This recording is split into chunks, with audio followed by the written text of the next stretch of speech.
आप सभी का केवाई टॉक्स के इस नए एपिसोड पर। आज हम बात करेंगे उलगुलान फाउंडेशन के फाउंडर्स से।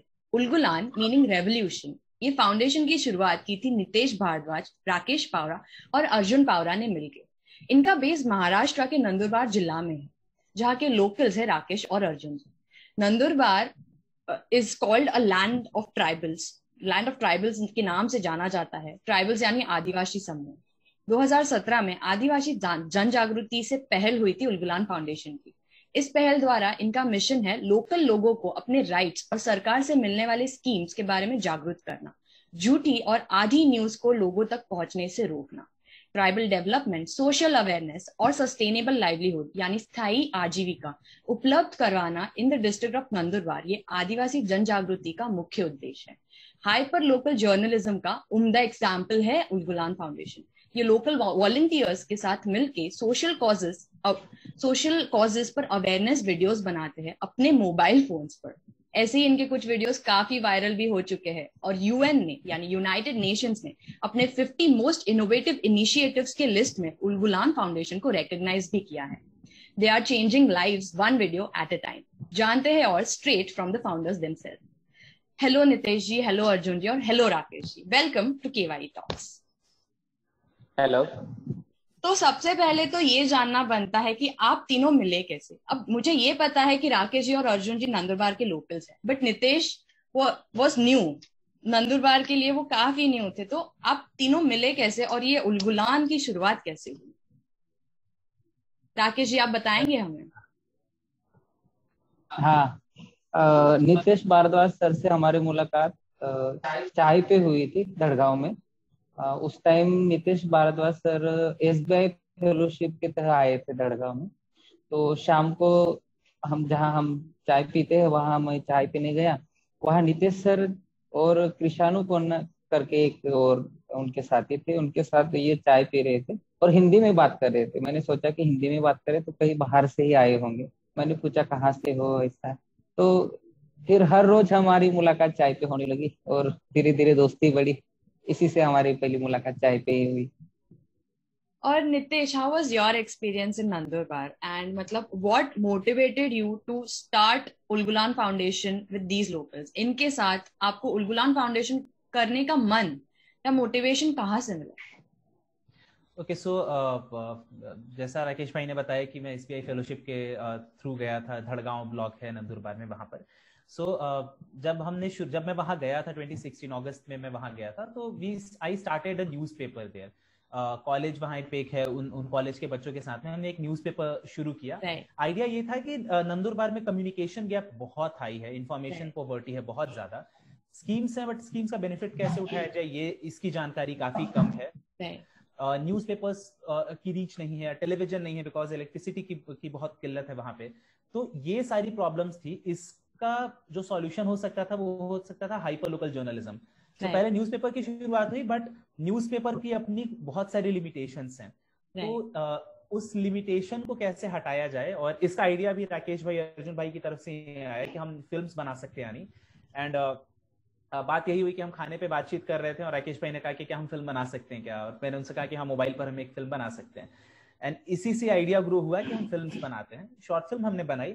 शुरुआत में कोई ऐसा आइडिया नहीं था कि हम अवेयरनेस क्रिएट करने वाले हैं या कुछ ऐसा एक ऑर्गेनाइजेशन क्रिएट कर देंगे, बट ये धीरे धीरे होता चला गया। इसका बेनिफिट हमें दिखता चला गया और फिर हमने इसको आगे बढ़ाते चले गए। और 2019 में हमने फाइनली इसको as a section 8 company register करवाया और उलगुलान के नाम से, जैसा आपने पहले बता दिया है, और आदिवासी जन जागृति को हमने उससे एज अ प्रोजेक्ट रखा। Initiative as a project you started.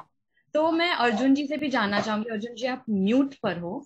मैं आपसे ये जानना चाहूंगी कि आपको मतलब, मैं ये क्वेश्चन तीनों के लिए है, बट मैं अर्जुन जी से जानना चाहूंगी कि ऐसा क्या है जिससे वो एक किक मिलती है कि आपको समझ आता है दिन जब खत्म होता है तब आपको लगता है कि नहीं, आप सही कर रहे हो, आप जो कर रहे हो वो सही कर रहे हो, क्योंकि आपको दिखता है कि उससे कितना अच्छा हो रहा है लोगों का। तो आप हमें बताइए कि ऐसा क्या है जिससे आपको किक मिलती है? तो जब हमने आदिवासी जनजागृति प्रोजेक्ट शुरू की, तब हमें ये नहीं लग रहा था कि भाई हम इतना जाके आके जाके ये काम आगे बढ़ेगा। पर यहाँ की जो लोकल समस्या देखी थी हमने और उस पे बात भी की थी, तो हमें लग रहा था कि भाई हम इस पे काम करना चाहिए। तो ग्राउंड पे जाके काम शुरू कर दिया। और जब से आदिवासी जनजागृति प्रोजेक्ट शुरू किया तब से मैं ग्राउंड पे ही काम कर रहा हूँ। हर जगह पे कोई ना कोई समस्या होती, लोग बुलाते तो ग्राउंड पे मैं खुद से ही चला जाता था। तो यहाँ आमखेड़ी, आप उलगुलान जी हाँ, फाउंडेशन के फेस हो। जी हाँ, फेस की तरह ही काम हो रहा है। और उलगुलान फाउंडेशन को जितनी पहचान है, आदिवासी जनजागृति को जितनी पहचान है, उतने आज आदि अर्जुन पावरा करके मुझे भी पहचानते हैं। तो ग्राउंड पे जाता हूँ तो यहाँ एक जो हमने काम किया था आमखेड़ी गांव करके, जहाँ पानी की बड़ी समस्या थी और आज भी काफी 2-3 सालों से यहाँ दड़गांव से 3-4 किलोमीटर पर भी गांव नहीं है, फिर भी बड़ी समस्या था। अभी वहीं से आ रहा हूँ मैं मीटिंग के लिए। तो पानी की समस्या बहुत ज्यादा था। हामखेड़ी के गांव के लोगों ने हमें बुलाया था, तो वहां जाके हमने ग्राउंड रिपोर्टिंग की, जहाँ वीडियोस बनाए, लोगों से बात की, वहां पानी किस तरह भरते वो देखा। तो वहां इतनी दिक्कत थी पानी की, अपनी जान पे खेल के नीचे खाई में उतरे, वहां से पानी भर के ऊपर आ रहे, बहुत बुरी हालत थी वहां पे। तो छोटे छोटे बच्चे से लेकर तो बड़े बूढ़े तक की वहां पानी लेने के लिए जाते, पानी के सिवाय कुछ चलता ही नहीं, तो जाना तो पड़ता ही था। तो अपनी जान की परवाह किए बिना वहां उतरते, पानी लाते। तो वो सारा चीज हमने शूट किया और वहां हमारे टीम मेंबर के साथ मैं खुद गया। और वहां देखने के बाद हमने वहां वीडियो शूट किए और जिसको काफी लोगों ने पसंद भी किया और वो वीडियो वायरल भी हुई। आज के तारीख पे बताया जाए तो वहां 6 बोरवेल का काम हुआ है और जहाँ रास्ते का काम भी शुरू कर चुके हैं। आपके वीडियो की वजह से? वीडियो की वजह से।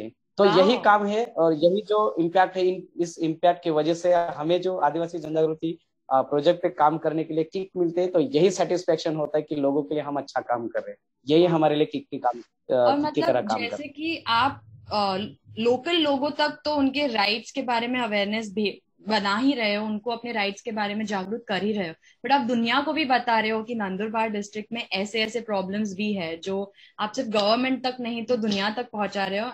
एंड जब ऐसे अवेयरनेस होता है ना, जब लोगों को पता चलता है ना कि यार ऐसे किसी डिस्ट्रिक्ट में ऐसे भी प्रॉब्लम्स है, दुनिया इतनी आगे बढ़ गई है बट यहाँ पर पानी का प्रॉब्लम है, तो तभी लोग भी थोड़ा सा पुश तो दे ही देते हैं, राइट, डेवलपमेंट के लिए।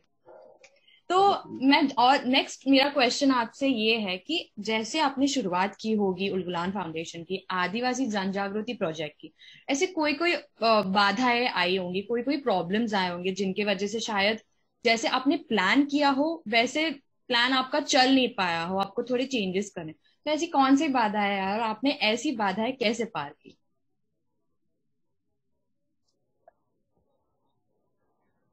Nitesh, would you like to? Rakesh भाई बोल रहे हैं। राकेश जी प्लीज। ओके, हाँ राकेश जी होते हैं। इस सवाल का जवाब तो सारे लोग मिलके देंगे तो मजा आएगी। जरूर जरूर, हर कोई अपने अपने पॉइंट इसमें जरूर रख दें, तो हाँ प्लीज। हाँ, क्योंकि हर कोई ग्राउंड पे है तो बाधाएं तो एक तो पॉलिटिकल भी आती है और कई बाधाएं लोगों की वहां तक पहुंचने के लिए। तो जैसे तो राकेश भाई शुरू कर रहे हैं। बताइए राकेश जी, ऐसी कौन सी बाधाएं आई थी आपके इस सफर में और कैसे आपने उन्हें पार की? हाँ, पहले तो हमने शुरुआत में ही जैसे नितेश सर ने बताया कि हमने शॉर्ट फिल्म से ही शुरू किया था। और पहले हम पथनाट्य और ये करते थे, स्ट्रीट प्लेस। और उसके बाद अलग अलग अलग अलग जैसे हमारे गांव में हमने 10,000 पौधे लगाए थे श्रमदान में, पूरे लोगों को इकट्ठा करके उस टाइम पे। तो अच्छी टीम थी हमारी। फिर हमने सोचा कि इसी जैसे खाने पे हमारे नितेश सर से बात हुई कि हम शॉर्ट फिल्म बना सकते हैं क्या। खाना खाते खाते मेरे घर नितेश सर आए थे और खाना खा रहे थे और एक मूवी चल रही थी सनी देओल की, शायद सनी देओल की थी। तो उसमें 1-2 डायलॉग थे, तो उसी पे बात चल रही थी नितेश सर से। तो नितेश सर बोले यहाँ ये चाहिए था, वहाँ ये चाहिए था। तो मैंने कहा आपको तो ज्यादा पता है इसमें, हम भी बना सकते हैं क्या, ऐसे ही हंसी मजाक। उन्होंने बोला हाँ बना सकते हैं, शॉर्ट मूवी तो बना ही सकते हैं। तो मुझे लगा हम कहा शॉर्ट मूवी बना सकते हैं यहाँ, और उन्होंने बोला कि हाँ बना सकते हैं, हम बना सकते हैं। तो फिर हमने सोचा कि चलो बनाते हैं। फिर नितेश सर ने बोला कि हमें कुछ ऐसे यूथ चाहिए होंगे 10-15 जिनको मैं ट्रेनिंग दे सकूं। तो हमने वहीं से शुरू किया और पहले दिन नितेश सर को बोला कि हाँ मैं इकट्ठा करता हूँ 15 यूथ, तो ऐसे ही हो जाएंगे। सारे हमारे बच्चों को सारे को बोला कि जिसको फिल्म में काम करना है वो आ जाए करके। तो और फिल्म में काम करना है सुन के तो बहुत लोग एक्साइटेड भी होंगे, हम फिल्म में काम। हाँ सब आ गए और नितेश सर ने 5 बजे शुरू किया पहले दिन। पहले दिन उनको थोड़ा ये लगा, दूसरे दिन उन 20-21 में से हम कुछ 10-11 बच्चे होंगे लाई था वहां पे। तो नीतीश सर बोले नहीं होगा। मैंने कहा मैं तो सीख जाऊंगा नीतीश सर, हम हाँ, तो मैं ही बचा था एक। नीतीश सर बोले नहीं होगा। फिर नीतीश सर ने कुछ एडिटिंग का वगैरह हमें दिखाया, इस तरह से एडिट करते हैं, कैमरा कैसे पकड़ना है मोबाइल पे अगर शूट करना है। तो वहां से शुरुआत हुई। फिर गांव में जाके हमने चाइल्ड लेबर पे पहली फिल्म बनाई। वो बनाने में हमें 15 दिन लग गए होंगे। उसमें ज्यादा कुछ नहीं था, एक बच्चे को दिखाना था साइकिल पे, ना ही बोल थे उसके, कुछ नहीं, बस साउंड चलता है और दिखाना है, नीचे मैसेज लिखना है। वो 15 दिन तक। फिर उसके बाद हमने एक माझं घर माझं शौचालय का ये शूट किया था। उसमें तो एक, हाँ, उसमें एक बूढ़े का रोल था जो एक को लेके आए हम, वो कर ही नहीं पाता था। और 6-7 दिन हो गए हम टाइम निकाल के, नीतीश सर आ रहे शूट कर रहे, नहीं हो रहा नहीं हो रहा। फिर उसके बाद नीतीश सर ने भी बोला कि नहीं करना है अभी, ये अपने तुम्हारे बस की भी बात नहीं और मेरे बस की भी बात नहीं कि आपको मैं सिखा पाऊंगा। तो उस टाइम पे फिर तो भी हमें लगता था कि नहीं नहीं फिल्म तो बननी चाहिए, इतने दिन हमने ये किया है, करते हैं करते हैं करके। फिर एक काका मिले हमें, बीके काका करके, वो रिटायर टीचर थे। उनसे बात की कि आप रोल कर पाएंगे, तो पीछे, हाँ, टीचर ने, उन्होंने इतना अच्छा रोल कर दिया, एक ही शॉट में सब दे दिया। तो वहां से हमारी शुरुआत हो गई फिल्म की। तो आप सब और सिर्फ सोशल एंटरप्रेन्योर्स नहीं हो, फिल्म, आप सब सिर्फ सोशल एंटरप्रेन्योर्स नहीं हो, आप मूवी मेकर्स भी हो। हाँ जी हाँ। तो वहां से ही शुरुआत होगा। मैं इसमें एक बात ऐड करूंगा कि जैसे राकेश भाई ने बताया, तो जो आपने चैलेंजेस, जो आपने सवाल जो आपने किया था कि चैलेंजेस क्या है, सो एक्चुअली यहीं से हमारा चैलेंज ही शुरू हुआ है कि सबसे पहला आइडेंटिफिकेशन ऑफ राइट पर्सन, ये हमारा सबसे बड़ा चैलेंज। कास्टिंग, हाँ, कास्टिंग, या फिर ये कही कि टीम में कौन से लोग होंगे। तो सबसे पहला तो यही था कि अगर आप मैनेजमेंट के टर्म में कहिए तो ह्यूमन रिसोर्सेज हमारे पास अच्छे होने चाहिए, ये हमारा सबसे बड़ा चैलेंज था। उसके बाद उसका सही से यूटिलाइजेशन हो सके, ये नेक्स्ट चैलेंज था, क्योंकि हमारे पास रिसोर्सेज की बहुत कमी थी। तो जो भी रिसोर्स है हमारे पास, उसको ज्यादा अच्छे से हम यूटिलाइज कर सके। इसके अलावा एक और जो चीज जो आपने चैलेंजेस क्योंकि कहे, तो सोशल चैलेंज, अगर ये ऑर्गेनाइजेशनल चैलेंज ये था जो मैंने आपको बताया, इसके अलावा सोशल चैलेंजेस बहुत सारे थे जो अभी भी हम फेस करते हैं कि कई बार हमें कुछ टॉपिक्स को हम नहीं पकड़ सकते हैं, कुछ टॉपिक्स को हम फिलहाल नहीं टच कर सकते, कंट्रोवर्शियल टॉपिक, हाँ, कंट्रोवर्शियल हो सकता है, इसलिए नहीं ले सकते हैं। कई बार पॉलिटिकल चैलेंज हो सकता है, तो हम अवॉइड करते हैं उन चीजों को भी, कोई ऐसी कोई बात ना हो जो पॉलिटिकली कुछ इंस्टिगेट कर दे। अगर कुछ ऐसा आ जाए कि हम कुछ ऐसा बोलें और उसका कुछ गलत मीनिंग निकल जाए, बराबर। तो ये चैलेंजेस है। अगर मैं उसको, अगर आपको शॉर्ट में अगर डिफाइन करूँ, तो अगर मैनेजमेंट चैलेंज कह सकते हैं, सोशल चैलेंज कह सकते हैं, पॉलिटिकल चैलेंज कह सकते हैं। इसके अलावा जो सारे सोशल एंटरप्राइज को फेस करना पड़ता है, फाइनेंशियल, वो तो हमारे साथ, सभी के साथ होता है, तो हमारे साथ भी है। तो ये 4 मेजर हैं जो हमें चैलेंजेस, काफी फैक्टर्स होते हैं when it comes to talking about social issue और creating awareness for it, right? Arjun ji, आप कुछ ऐड करना चाहोगे? तो चैलेंजेस के बारे में क्या करना चाहूंगा, क्या कहना चाहूंगा? अभी नीतीश भाई ने अभी जिक्र किया था कि पॉलिटिकल हमें चैलेंजेस आते हैं। तो अभी पॉलिटिकल की बात करें, जब मैं ग्राउंड पे काम करने जाता हूँ या ग्राउंड की कुछ चीजें हो जिसे हमें शूट करना हो, हाँ, तो वहाँ बहुत सारा दबाव आ जाता है। क्योंकि अभी मान लीजिए कि वहाँ कोई इंफ्रास्ट्रक्चर की कोई प्रॉब्लम है, पानी की समस्या है, रोड की समस्या है, जब उस चीज को हम दुनिया में दिखाते हैं, लोगों तक पहुंचाए, सरकार तक पहुंचाते, तो वहाँ लोकल लीडर को बहुत दिक्कत होती है, क्योंकि उनका पॉलिटिकल एक तो करियर होता है वहाँ पे, और दूसरी ये चीज है कि उन्होंने काम किया नहीं, ये चीज बाहर दुनिया को दिखती, तो उससे उनको बुरा लगता है। तो वो हर कोई कोशिश करता है जो हमें रोकने की काम करता है। जैसे कि कई बार हम पे ऊपर केस कर देना, या किसी 4 लोगों को हमारा नाम बता के वहां तक पहुंचा देना, या रास्ते में रोक के जिसको हम धमकाना, जैसा, ये सारी पॉलिटिकल चैलेंजेस आते हैं।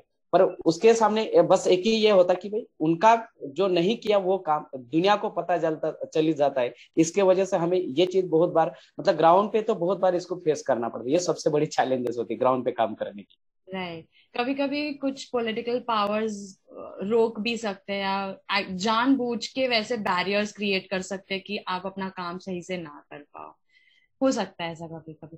तो अभी मतलब आपको जब यूएन से रिकग्नाइजेशन मिला, आपको उस बारे में कैसा फील हुआ? नितेश ने आपको बताया होगा कि ये कितनी बड़ी बात होती है, तो आपको कैसा लगा? मेरे को पता है कि आप एक्सपेक्ट भी नहीं कर रहे होंगे, शायद बहुत अनएक्सपेक्टेड होगा, बट फिर आपका रिएक्शन कैसा था? इसके बारे में थोड़ा मैं बताना चाहूंगा। पहले हमारे काम के लिए छोटे मोटे न्यूज़पेपर, यहाँ के लोकल जो न्यूज़पेपर उसमें छपता था, उसमें हमें इतना बड़ा आनंद मिलता था कि हम सोच नहीं सकते। और जिस बार हमारा पब्लिकेशन यूएन में होता, उस दिन तो 2-3 बजे तक नींद ही नहीं आई थी कि भाई इंटरनेशनल लेवल पे हम पहुंच गए। तो ये बहुत बड़ी बात थी हमारे लिए, जो एक लोकल दड़गांव जैसे एरिया में, नंदुरबार डिस्ट्रिक्ट में एक तो पहले से हम पीछे है, और वहां से दड़गांव सबसे ट्राइबल एरिया, और यहाँ सारे पहाड़ी इलाका है सारे का सारा, और यहाँ के बच्चे कुछ काम करे जिसकी यूएन में जिसका छपा जा रहा है, ये खुशी तो हमारे जीवन में सबसे बड़ी खुशी थी, और सफलता भी सबसे बड़ी है। राइट। सो जैसे नंदुरबार पहले जाना जाता था कि यहाँ पर फर्स्ट वुमेन को आधार कार्ड मिला था, वो एक बहुत बड़ी बात थी जिसके लिए नंदुरबार जाना जाता था। तो अभी एक और अचीवमेंट ऐड हो गई है उस लिस्ट में कि यूएन से रिकॉग्निशन मिला है नंदुरबार के एक फाउंडेशन को जो सोशल कॉजेस पे वो। कितनी बड़ी बात है ये। नितेश, आपने कभी सोचा था कि आप ऐसे किसी ट्राइबल एरिया में जाके कभी ये ऐसा भी कुछ करोगे, ऐसा कुछ कर दिखाओगे? आई एम श्योर बहुत सारे लोग ऐसे आपको ऐसे मानते होंगे कि आप भगवान जैसे ही आ गए उनके पास। नहीं ओके। तो ये हमारी इस पे बहुत ज्यादा हम बहुत इस पे कॉमेडी करते हैं, मैं, राकेश भाई, अर्जुन भाई, हम लोग इस पे बहुत कॉमेडी करते हैं कि कि ऐसा कुछ नहीं है। एक तो सबसे पहले क्या है कि एक जो भी चीजें बनी है उसमें मेरा बहुत कम रोल है। मेरा शायद एक छोटा सा पुश करने का रोल हो सकता है, बाकी उसको फॉरवर्ड करने का रोल कभी कभी नितेश वो पुश बहुत ज्यादा इम्पोर्टेंट होता है। हाँ, तो एक बहुत लंबी चौड़ी एक टीम है जो हर चीज को करती है। अभी बहुत से लोगों का बहुत छोटा ज्यादा ही पुश कर देते हैं ये। तो अच्छी बात है ना, ऐसे थोड़ा सा पुश करने वाला कोई होता है तभी जाके काम होता है। तो नहीं, एक ये चीज है कि ऐसा एक तो ये है कि कुछ भी ऐसा नहीं है। हम तो अक्सर बात करते हैं, मजाक करते हैं भगवान वाली बात की। मैं हमेशा राकेश भाई को कहता हूँ कि मैं आ गया और लोगों को, पहले लोग नंदुरबार में कपड़े नहीं पहनते थे, मैंने लोगों को कपड़े पहनना सिखा दिया। तो ये जो आपने कहा, हम अक्सर हम मजाक में बातें यूज करते हैं। हाँ, तो एक ऐसा ये बिल्कुल भी नहीं है। दूसरी चीज की जो भी चीजें हैं वो यहीं से शुरू हुई हैं, तो सारी चीजें यहीं की हैं। और दूसरा कि मैं एक तरीके से थैंकफुल हो सकता हूँ क्योंकि मेरा अभी भी वही है, जब कि हम कल ही मैं नंदुरबार से आया और कल ही मैं राकेश भाई को ही बोला था, और अर्जुन भाई मुझे कह रहे थे कि आप यहीं पे घर बनवा लीजिए और रह लीजिए। सो मैं शायद एक बार को ज्यादा थैंकफुल हो सकता हूँ। मैं कह सकता हूँ नंदुरबार के लोग शायद मेरे लिए, क्योंकि वो कर्म भूमि है मेरे लिए नंदुरबार, तो वो शायद मेरे लिए भगवान हो सकते हैं।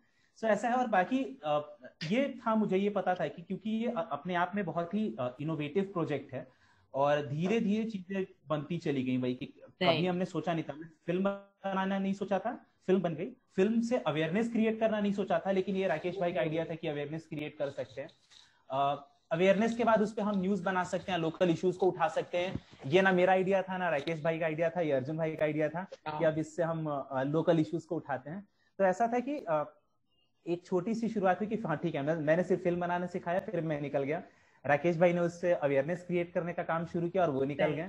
मतलब उन्होंने अपना एक डोमेन पकड़ लिया और अर्जुन भाई ने उसमें लोकल इश्यूज ऐड कर दिया और उन्होंने अपना डोमेन पकड़ लिया। तो इस तरीके से धीरे धीरे, लेकिन एक हमें पता था कि अगर हम लगे रहेंगे तो ये जरूर बहुत आगे जाएगा, और अभी भी जा रहा है, काफी सही जा रहा है। जैसे राकेश भाई कह रहे हैं मैं बहुत पुश करता हूँ, तो डेफिनेटली मैं दिन भर हम 2-3 बजे रात तक हम सिर्फ इसी पे डिस्कस करते हैं, एक ही वीडियो पे हम डिस्कशन करते हैं, झगड़े होते हैं। अभी नेक्स्ट कौन से डालना है नहीं डालना है, हाँ, और ये डालना है नहीं डालना, इससे क्या कंट्रोवर्सी क्रिएट हो, हमें हमारी लगभग ब्रेनस्टॉर्मिंग सेशन में ड्रॉप करना, तो ये एक है। तो हाँ, तो भले ही सोच अर्जुन जी और राकेश जी, क्योंकि बिकॉज वो वहां के लोकल्स है, वो वहां के प्रॉब्लम्स ज्यादा अच्छे से समझ सकते हैं। नितेश वॉज अ मीन्स, मतलब आप you came as a means, you taught, उन्होंने आपको मूवी मेकिंग सिखाया और आपने अपना दिमाग चला के बेस्ट वे में जैसे भी शोकेस कर सकते हो नंदुरबार डिस्ट्रिक्ट में होने वाले प्रॉब्लम्स आपने दिखा दी। तो वो मिलजुल के जब लोग काम करते हैं ना, जब किसी का आइडिया होता है, कोई मीन्स होता है, तीसरा इंसान और दिमाग लगाता है, मिलजुल के जब काम होता है ना, तो उसका आउटकम बहुत अच्छा होता है और वो दिखता है आपके वीडियोस में। तभी तो यूएन ने रिकॉग्नाइज किया है। जी। तो मैं आपसे पूछना चाहूंगी कि अब आपने शुरुआत की थी 2017 में आदिवासी जन जागृति से, अब उस बात को हो गए ऑलमोस्ट 4 साल 5 साल। अब आप क्या कहेंगे कि आपकी उस जर्नी, आपके उस सफर में आपने क्या सीखा? बहुत सारे लोगों तक आपने अवेयरनेस तो स्प्रेड कराई, बट आपने भी खुद कुछ सीखा होगा। तो ऐसी कौन सी बातें आपने सीखी और आप में ऐसे कौन से चेंजेस हुए हैं बिकॉज ऑफ योर जर्नी?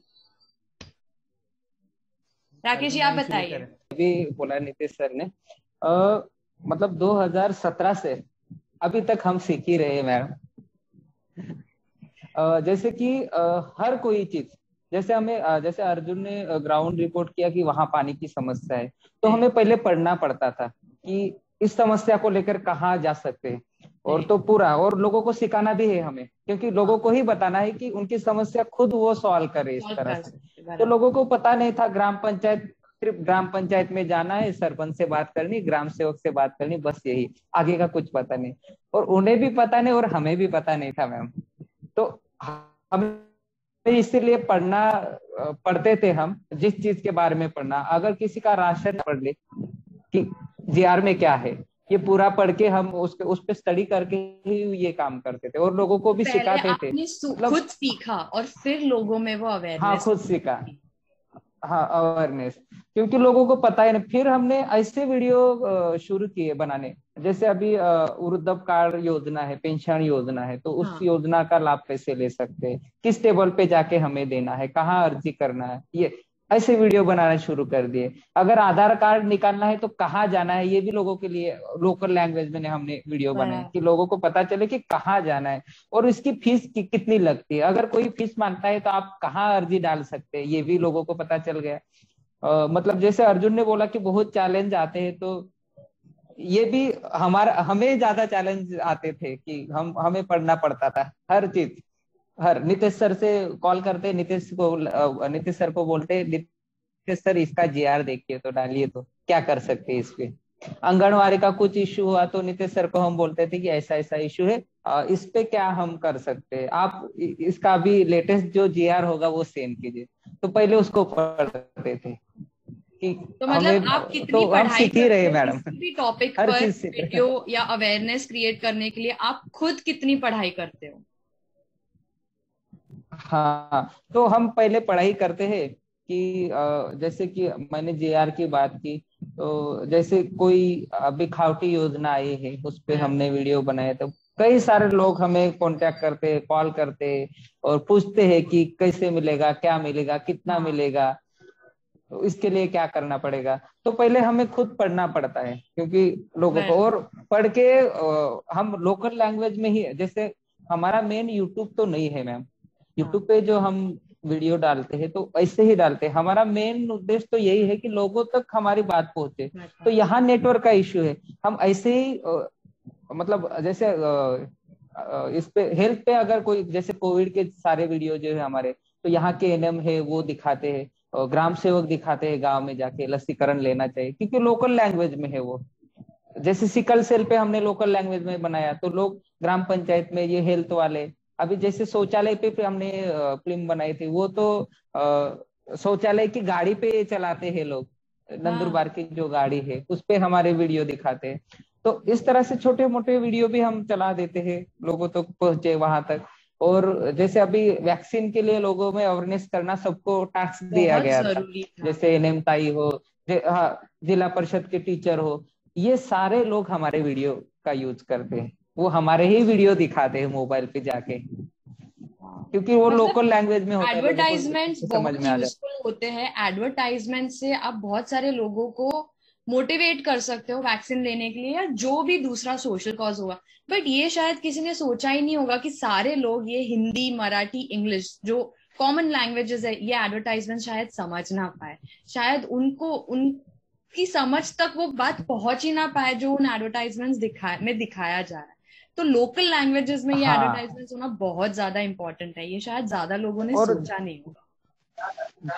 ज्यादा तो हमें फेक न्यूज पे ज्यादा ये करना पड़ता था, फेक न्यूज जो आती ही, और वो ज्यादा फैल जाती थी, जैसे वैक्सीन लेने से लोग मर जाते हैं, और हर दिन फेक न्यूज आती है। अभी अभी 2-3 दिन पहले एक फेक न्यूज आई, नीतीश सर को मैंने भेजा है कि सर इसका देखिए और कुछ मिला तो मुझे सेंड कीजिए। उसमें यह था कि अगर दोनों डोज अगर लिए है वैक्सीन के तो 2 साल में मर जाएंगे करके कुछ व्हाट्सएप पे भेज रहा। मतलब इतनी सारे फेक न्यूज आती है, तो पहले उसकी जांच करते हैं और फिर लोकल लैंग्वेज में भी। हाँ, उसके बाद वीडियो बनाना। उसके बाद अभी वैक्सीन के ऊपर ये था कि अगर वैक्सीन लेंगे तो उनकी उम्र कम हो जाती है, और जिसको पहले से बीमारी है उसको ज्यादा तकलीफ होती है। तो हम क्या करते हैं, एक साइड में वो जो फेक न्यूज होती है वो चलाते हैं, एक साइड में तो डॉक्टर से बात करते हैं, डॉक्टर साहब इसमें ये कहा गया है तो आपका क्या कहना है, और वो भी लोकल लैंग्वेज में। तो लोगों को पता चलता है कि डॉक्टर ने ये बोला था। ये तो मैं एक चीज इसमें ऐड करूंगा जो राकेश भाई, जो आपने पूछा कि लर्निंग क्या रही, तो एक तो हमारे लिए सबसे पहले सभी का लर्निंग यही रहा है कि चाहे वो राकेश हो, चाहे वो अर्जुन हो, या चाहे वो मैं हूं, कि हम तीनों को पढ़ना पड़ता है, तीनों को देखना पड़ता है, हम तीनों को ही सबसे पहले उसको इवैल्यूएट करना पड़ता है कि अच्छा है बुरा है। एक तो वो है जो हमें खुद को समझ में आया। दूसरा एक ये है कि हमें ऑर्गेनाइजेशन कैसे चलाते हैं, कैसे सारी चीजें बहुत बारीकी बारीकी जो चीजें होती हैं। सो फॉर एग्जांपल हमें ये पता है कि आपको फाइनेंस, आपको ऑर्गेनाइजेशन सेटअप करना है तो आपको रजिस्टर कैसे करना है, जो लीगल प्रोसेस है वो अभी हमें पता लगा। जो उसके जो फाइनेंशियल्स जो सारे हैं वो अभी हमें पता लगा कि आपको कब क्या करवाना है, आपको कौन कौन से सर्टिफिकेट्स लेने हैं, ये हमें नहीं पता था। आपको टीम बिल्डिंग जो पूरा का पूरा प्रोसेस है वो कैसे होगा, वॉलंटियर मैनेजमेंट कैसे होगा, स्टेक होल्डर मैनेजमेंट कैसे होगा, गवर्नमेंट ऑफिशियल से कैसे बात करनी है, पॉलिटिशियंस को किस तरीके से डील करना है, ये सारी चीजें, प्लस जो आपके ऑन ग्राउंड जो लोग हैं उनको कैसे हैंडल करना है, ये सारे, प्लस इसके अलावा कई सारी चीजें जो हार्ड स्किल्स हैं, अगर एडिटिंग का है तो वो, या फिर ग्राफिक डिजाइनिंग कैसे करना है, सोशल मीडिया कैसे हैंडल करना है, किस तरीके से करना है, सारी चीजें जो होती हैं, बारीक से बारीक चीजें, बहुत छोटी से छोटी और बहुत बड़ी से बड़ी चीजों को सीखने को मिला। तो आई थिंक ये हम तीनों के साथ में है कि अगर आप 2 साल का एमबीए कोर्स करने जाए, मैं तो हमेशा लोगों को यही कहता हूँ कि मैं एमबीए कोर्स कर रहा हूँ और प्रैक्टिकल एमबीए कोर्स कर रहा हूँ मैं, तो ऑल्दो ये थोड़ा लंबा मेरा एमबीए कोर्स जा रहा है, बट मैं ऑन ग्राउंड एमबीए भी कर रहा हूँ और मैं अपना ऑर्गेनाइजेशन भी चला रहा हूँ। सो मेरे लिए तो ये एक्चुअली लर्निंग ही है पूरा का पूरा। आई एम श्योर ये अर्जुन और राकेश भाई के लिए भी है कि हम लोग सिर्फ सीख ही रहे हैं, काम कम करते हैं, सीखते ज्यादा हैं गलतियों से। That's wonderful. तो अब हम हमारे लास्ट क्वेश्चन की तरफ आ गए कि आप ऐसा क्या मैसेज शेयर करना चाहोगे बाहर जो बर्डिंग एंटरप्रेन्योर्स है, या जो आप ही जैसे युवा है जिनके पास शायद आइडिया हो सकती है अपने एरिया में या अपने आजू बाजू के मार्केट में कुछ नाम करके बताने का, कुछ इम्पोर्टेंट या यूजफुल करके दिखाने का, तो ऐसे लोगों को आप क्या मैसेज दोगे? अर्जुन, आप बोलना चाहोगे? जी हाँ, इसके बारे में जो नए बच्चे आ रहे हैं सामने, उनको कुछ लग रहा है कि हमें कुछ करना है। एक तो पहली बात हिम्मत करना चाहिए आगे आने की, उसके बिना हम कर ही नहीं सके। खुद के मन में वो विश्वास होना चाहिए कि भाई हमें ये करना है। जैसे हमने शुरुआत की थी कि भाई हमें इस समस्या को लेकर आगे जाना है, और वो भी शॉर्ट फिल्म के माध्यम से। ये सारी चीजें हमारे लिए नहीं थी, और हम सीखते सीखते आज यहाँ तक आगे की, और इसके आगे भी सीख रहे हैं हम। तो यहाँ तक एक तो सबसे पहली बात है, सबको यही बोलना चाहूंगा, जो आपके मन में कोई भी संकल्पना हो या कोई भी कॉन्सेप्ट हो, उसको करने के लिए आगे आने चाहिए। बस सोच के बैठना नहीं, कुछ तो भी ये मूवमेंट, हाँ, पहल करनी चाहिए, उस पर सोचना चाहिए कि भाई हम किस तरह से इसको कर सकते हैं। और आगे आए तो कुछ चीजें अपने आप सीखते जाते हैं, कुछ चीजें होती रहती है, और उस तरह के लोग हमारे साथ जुड़ते भी और हमारा काम आगे बढ़ता है। तो सबसे यही कहूंगा कि भाई एक एक पैर आप आगे डालिए, आपके साथ बहुत सारे लोग जुड़ जाएंगे उसके बाद में। Thank you so much Arjun. किसी को कोई thank you so much Nitesh, Arjun और Rakesh ji for coming here, for joining us on KY talks. आपकी जर्नी के बारे में जान के, उलगुलान फाउंडेशन और आदिवासी जन जागृति जो आपका प्रोजेक्ट है, इसके बारे में जान के आई एम श्योर मैं तो बहुत इंस्पायर हुई हूँ, हमारी ऑडियंस में से बहुत लोग इंस्पायर हुए हों। Thank you. Thank you ma'am. Thank you so much. Thank you ma'am.